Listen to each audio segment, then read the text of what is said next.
in this topic, signal detection, there it is basically the application of discrete Fourier transformation here. Now in this application we are going to have the detection of the frequency components, which is basically the two frequency components, hence we can call it to be a pair of frequency components corresponding to the sinusoidal signals. In the case of the application for the telephone, the telephonic conversation, we also refer it by the names tones here. So here we see the telephone signaling application where we can have the detection of signal made possible with the help of discrete Fourier transform application of signal processing, we can say.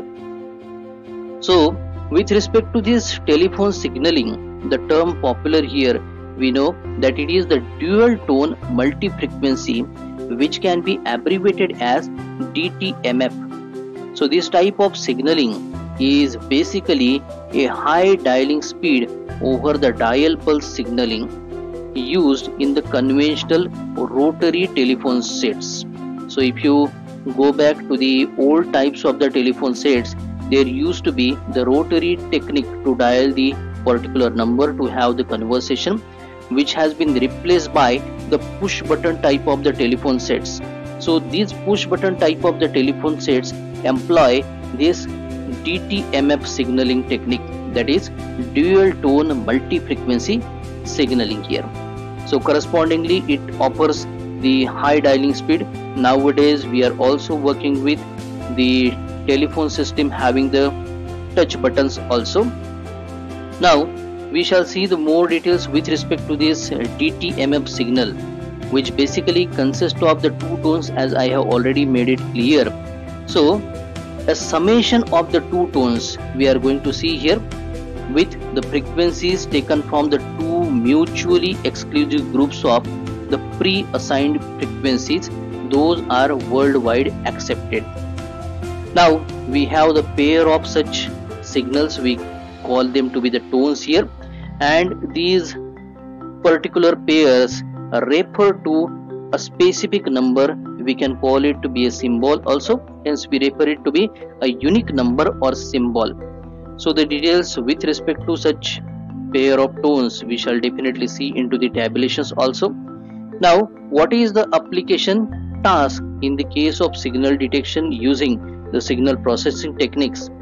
We have to decode the DTMF signal, dual tone multi-frequency signal, that involves identification of the two tones in that signal and have the determination of the corresponding number or the symbol that has been dialed thereupon. Now as we can see this application of telephone system, so the signal type is basically the audio signal here, that it is confined to the speech transmission we must have.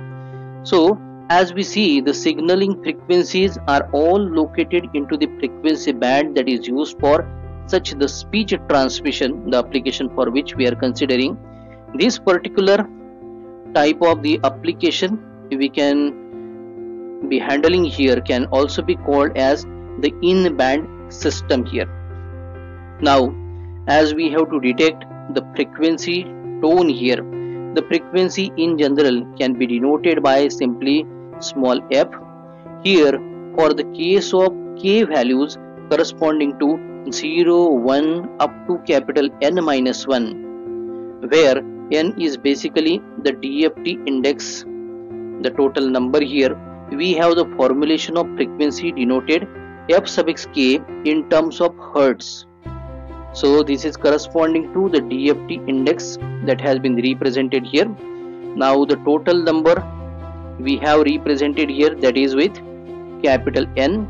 So if we start at 0, we go up to capital N minus 1 like this here. So this frequency in hertz is basically this DFT index k in multiplication to capital F suffix capital T, which is basically the sampling frequency, and this is to be divided by the capital N, that is the DFT number here. Now we are going to see a tabulation that has the DFT index values those are closest to each of the tone frequencies and the corresponding second harmonics into the latter table. So for the two values of capital N, we see first of all the tabulation. So in this tabulation, the first column you can concentrate, we have the values corresponding to the basic tone in terms of hertz. The values you can see 697, 770, 852, 941, 1209, 1336, 1477, then 1600. So here the exact K values corresponding to the DFT index we have.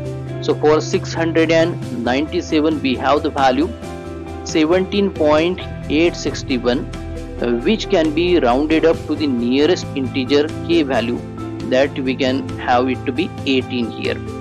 So to compare both of the values that has been rounded up to find the nearest real integer here and the exact value that has been obtained, the absolute error in this K value is equal to 0.139 here. Whereas for the second tone in terms of hertz, where we have the value 770, the exact K value in this application is 19.731, whereas the rounded up the nearest integer value it will be 20, giving the absolute error to be 0.269. For the third value 852, we have the exact value of K 21.833 rounded up to 22, having the absolute error 0.167. Whereas for the case of 941 Hz, the frequency tone or the frequency component you say, the exact K value, as the frequencies are going to have increased, the K values are also increasing. For this case we obtain it to be 24.113 rounded up to the value 24, whereas the absolute error in the positive here we have 0.113.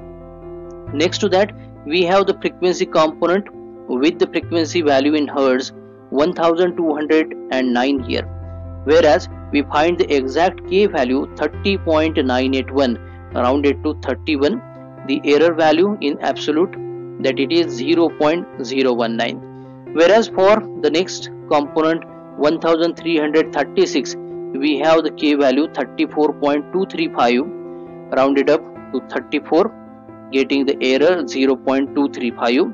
Next to that we have 1477 having the K value at exact 37.848, the nearest integer here it is 38, and the absolute error in this K is equal to 0.152. The basic tone in terms of hertz, the last entry in this table is 1633, obtaining the exact K value to be 41.846 rounded to the 42, and the absolute error in the K is equal to 0.154 here. Now next to this tabulation we are going to have one more tabulation which gives us the second harmonic here. So with respect to the basic tone in hertz, the values you see into the first column, all the values have got doubled here, and the corresponding K values, the nearest integers and the absolute errors are plotted in this particular tabulation. So in this table we start with the frequency component, the second harmonic at 1394, whereas the exact value of the K is 35.024 rounded to 35, the error value at absolute 0.024. The next value in hertz for the second entry for second harmonic here it is 1540, the exact K value 38.692, the nearest integer value 39, the absolute error 0.308. So this way we can go up to the last entry where we have the frequency value double to 3266 Hz, whereas the exact value of K is 82.058, the nearest value it will be 82, the absolute case, and the error it will be 0.058 here. Now after these tabulation we are going to see the representation of the DFT samples with respect to each of the dual tone multi-frequency tone signals that we have seen. So we first of all confine to the first tabulation for the first harmonic, and we select the DFT having the capital N value holding equal to 205 here. So for the first frequency component, we have the DFT samples plotted. So the plot of the same can be represented with the help of this figure. In this figure, onto the vertical axis you can see the magnitude that has been represented mod of capital X as a function of K, where K is plotted onto the horizontal axis. So it has the plot right from 10 to 25. Total 16 number of samples have been plotted in this particular figure, and this is with respect to the tone that we have tabulated in the first table, the first entry, that is of 697 Hz here. So you can see the various amplitude levels with respect to these 16 components here. Now next to this we have the second component with the frequency value 770 Hz here. The same kind of plot where we have the amplitude levels right from 0 to 100 plotted for the magnitude of capital X of K, whereas the K also holds for the 16 samples plotted onto the horizontal axis right from 10 to 25 here. The maximum value of the component, you can see the change if we switch from first figure to the second figure, right from 697 Hz to 770 Hz here. The maximum component has shifted to right hand side here. Now next to the 770 Hz we have the third one, that is of 852 Hz here. The corresponding plot can be visualized here. So here again we have the 16 components, and this figure will be having the plot that has been shown here in the range 15 to up to 30 values you can see onto the horizontal axis here. So here we have 15 and here it is up to 30. So of course the component that has the maximum value as plotted in this particular figure has again shifted to right hand side with the increased value of the capital N here, as we have the frequency component value also increased as compared to the previous ones here. Next to that we have the frequency component that has been plotted for the DFT samples, that is of 941 Hz here. So here again we have the component in the range 15 to 30 here. Again the component has shifted to the right hand side. The next component is for 1209 Hz. Here it is the plot that ranges for the 16 samples as shown between 25 to 40 here. Next to that we have 1336 Hz, the frequency value for the concerned component here. Next to that we again have the next entry into the tabulation we have seen for the first harmonic, and the last entry is for 1633 Hz. Again the plot of the magnitude of capital X of K onto the vertical axis, whereas the K samples have been represented onto the horizontal axis. So we have a start at around 35 and end it around 50 here.